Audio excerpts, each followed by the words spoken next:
조국 혁신당 대표가 범야권 연석회의를 열자 이렇게 거듭 요청했습니다. 민주당이 야권 의견을 수렴하는 맏형 역할을 해야 한다. 그런데 아직 공식 답변이 없다. 그러나 민주당 내부에서는 조국 대표의 이런 행보에 대해서 지금 불편한 기류가 지금 감지가 되고 있습니다. 신명 좌장 정성호 의원은 조 대표와 사전에 논의할 게 아니다. 이런 말까지 했습니다. 아직 국회의원이 아니진 않나? 굉장히 좀 감정적인 느낌의 그 표현 같습니다. 자, 조국 대표가 제3당 존재감을 드러내는 걸 넘어서 이 대표와 야권 투톱처럼 이렇게 행세하고 경쟁하는 모양새에 대한 어떤 경계심, 아주 미묘한 거죠. 이게 좀 발동된 게 아니냐, 이런 분석이 나옵니다. 실제로 이번 이제 총선에서 조국 혁신당은 호남 득표일에서 더불어민주연합을 제쳤습니다. 아시겠지만 이를 발판 삼아서 이틀 동안 호남을 돌면서 첫 총선 승리 보고대회를 열고 또 지지층을 다졌습니다. 또 총선 직후에 문재인 전 대통령 예방, 또 노무현 대통령의 봉하마을에서 당선자 워크숍까지 열었습니다. 그래서 정통성, 그러니까 친노, 친문의 정통성을 내가 갖고 있다. 이런 부분을 좀 드러냈습니다. 또한 조 대표는 윤 대통령에게도 또 단독 회담을 제안한 바 있죠. 그러면서 자신이 참여하는 범야권 연석회의를 이 대표에게 제안하면서 어찌 보면 야당 지도자로서 지분을 요구한다고 할까요? 이렇게 해석될 수 있는 부분도 있습니다. 그러니까 민주당은 그래서 이제 견제에 나서는 모양새고 지금 교섭단체 그 부분에 대해서 선거 과정에서는 지민 비조, 그래서 좀 그 허들을 좀 낮출 것처럼 하다가 이제 20석을 그대로 유지하겠다는 거잖아요. 자, 이게 신경전 양상이 단순한 신경전인지 앞으로 향후 지방선거나 대선까지 보고 움직이는 건지 어떻게 보세요? 지금 이제 그 지방선거는 지민 비조가 안 되죠. 지방선거에 비례가 어디 있습니까? 그렇잖아요. 그다음에 대선도 마찬가지고. 저는 이번에 한 번에 이제 지민 비조 전략적인 제후돼도 결국은 이제 경쟁 관계로 갈 수밖에 없고요. 아마 이제 문재인 대통령은 두 명을 생각할 겁니다. 바로 이제 조국과 김경수. 김경수는 이제 3회만 된다면 후계자로 생각하지. 이재명 대표하고 문재인 대표는 물과 기름이고요. 선거 끝난 지 며칠 됐는데 아직 안 갔잖아요. 이낙연 대표도 찾아갔습니다. 조국 대표도 갔죠. 이재명 대표 안 가잖아요. 이것만 보더라도 저는 앞으로는 경쟁으로 갈 수밖에 없고요. 그다음에 두 번째 조국 대표는요. 항소심 선고가 2월 8일인가 그럴 거예요. 통상적으로 우리 항소 대법원의 판결 기한은 4개월입니다. 4개월 평균. 따라서 2, 3, 4, 5월 말까지 통상적으로 선고된다면 배지 하루도 못 달고 구속될 가능성이 상당히 있다. 다만 이제 그 대법원에 진보 대법관이 2명이 있기 때문에 그 부에 아마 이제 좀 끌면서 잘하면 이게 전화배치로 뭐 억지로 이게 보내거나 파기 일부 유죄수권 감찰 무마 일부 파기한 소식에서 몇 년 조국 대표의 목표는 뭐 제가 들어보니까 3년이 목표래.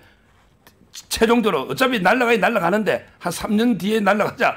근데 제가 보기에는 거의 대법원에 기각될 가능성이 많고요.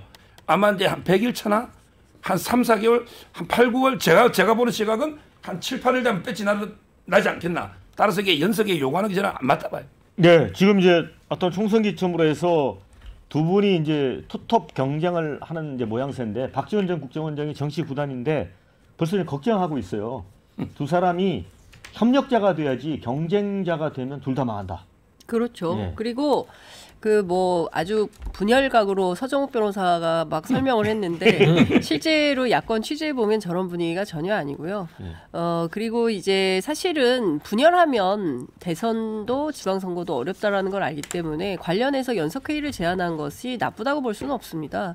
그리고 이재명 대표가 민주당만 하면 지금 뭐 다 합친다 하더라도 175석이에요. 그러니까 그 무소속 둘까지 다 한다 하더라도 180석이 안 되는 거거든요. 그리고 더 소수로 하면 169석이 됩니다. 협치하지 않으면 안 돼요. 연합 정치하지 않으면 이재명 대표의 리더십을 크게 발휘하기가 어렵습니다. 그러니까 조국 대표가 제안하는 것은 이재명 대표가 범야권 192석을 대표하는 그런 야권 전체의 리더가 되어야 된다. 이제 그런 차원에서 연석회의를 이제 주장을 하고 실제로 야권의 의견들을 받아서 윤석열 대통령으로 만나러 가는 게 어떻겠냐. 아무래도 그렇게 되면 더 큰 힘이 실리니까 이제 그런 차원에서 조언 또는 제안을 한 걸로 보이고요. 그리고 또 다른 측면에서 조국혁신당은 이제 그 쇄빙선이 되겠다고 했어요. 그리고 예인선이 되겠다고 했기 때문에 지금부터는 아마도 이제 5월 2일 지금 협상이 결렬되긴 했습니다만 최상병 특검을 어떻게 처리하느냐 이걸 보고 나서 센 대응이 나올 가능성이 매우 높다. 조국혁신당 차원에서 말이죠. 그러니까 최상병 특검 수용 안 한다 혹은 또 이게 물 건너간다 이러면 아마도 국회 12석이라는 소수 정당이긴 하지만 120석 이상 있는 식의 어떤 효과를 내기 위한 어떤 정치적인 결단 또는 행위가 나올 걸로 저는 이제 취재 결과 알고 있고요. 예컨대 그랬을 때 어떤 사람으로서 후보 대 후보의 어떤 경쟁이 아니라 이슈를 놓고 선명성 경쟁을 할 수가 있죠. 왜냐하면 지난 총선 민심을 통해서 확인된 것은 제기된 이슈에 대해서 거침없이 세게 그리고 국민의 입장에서 싸우라는 게 국민의 명령이기 때문에 그런 차원에서 아마도 조국혁신당이 뭐 지체하거나 뭐 뒤로 미루거나 뭐 혁신적이지 않은 태도를 보이거나 이러진 않을 거다. 그리고 중요한 포인트 중에 하나는 호남의 그 표심인데요. 호남이 지난 총선에서 조국혁신당이 1등을 했습니다. 그리고 부산에서 2위를 했어요. 그렇기 때문에 어찌 보자면 호남과 PK의 민심을 받아서 새로운 정치의 판을 짜겠다. 이제 이런 태도로 나온다고 한다면 이 경쟁에서 밀리지 않기 위해서라도 민주당은 최상병 특검, 김건희 특검 이런 등등의 이슈에 대해서 세게 드라이브를 걸지 않으면 안 된다라는 생각이 좀 듭니다. 네. 자, 그런데 이제 2년 뒤에 지방선거가 있지 않습니까? 네. 지방선거가 있는데 조국혁신당이 전북, 전남, 광주 광역단체장이 3곳이 있고 기초단체장이 41명이에요. 여기에 후보를 낼 수도 있잖아요. 자, 이렇게 된다면 민주당과의 어떤 경쟁 구도가 될 텐데 문재인 부대변인 이건 굉장히 민주당한테는 위기 요인이 될 수도 있잖아요. 지금 이 조국과 이재명 대표 사이에 이런 그 위기감이 도는 것은 조만간에 민주당이 아주 큰 파장을 불러일으킬 것입니다. 제가 하나 예를 좀 들을게요. 그러니까 저는 최소 제가 봤을 때는 한 3개월 안에 민주당의 주가가 급락할 것이라고 생각하는 것이 이번에 하이브 혹시 사태 보셨는지 모르겠는데요. 예. 저는 약간 굳이 비유를 한다면 BTS를 이재명이 좀 비유를 하고 싶고요. 뉴진스를 저는 조국 대표에 좀 비유를 하고 싶습니다.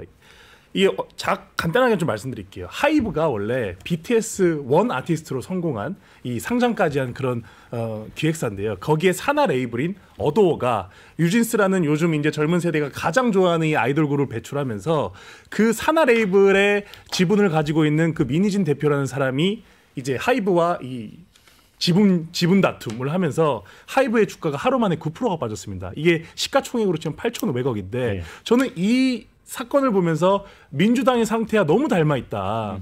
민주당이 이때까지 이재명 원 아티스트, 이재명 한 명으로 이렇게 총선까지 이기고 해왔지만 이번 총선에서 등장한 것이 새로운 경쟁자, 조국 대표라는 분이거든요. 그렇기 때문에 지금 지분 경쟁은 기정사실화되어 있는 부분이고 이번에 하이브가 그 어도어 산하 레이블인 어도어한테 감사권을 발행하면서 어떻게 보면은 개인 투자자들한테 피해를 끼쳤지 않습니까? 저는 똑같이 이재명 중심의 민주당이 이제 조국 대표와 어떻게 관계를 설정하느냐에 따라 민주당 전반의 지지자들 그리고 그 세력 다툼이 굉장히 세질 수 있다. 그렇기 때문에 이재명 대표가 조국 대표를 하나의 단체, 하나의 세력으로 인정하지 않으면 저는 그 민주당의 주가 급락은 아주 예정돼 있는 수순이라고 생각합니다. 네.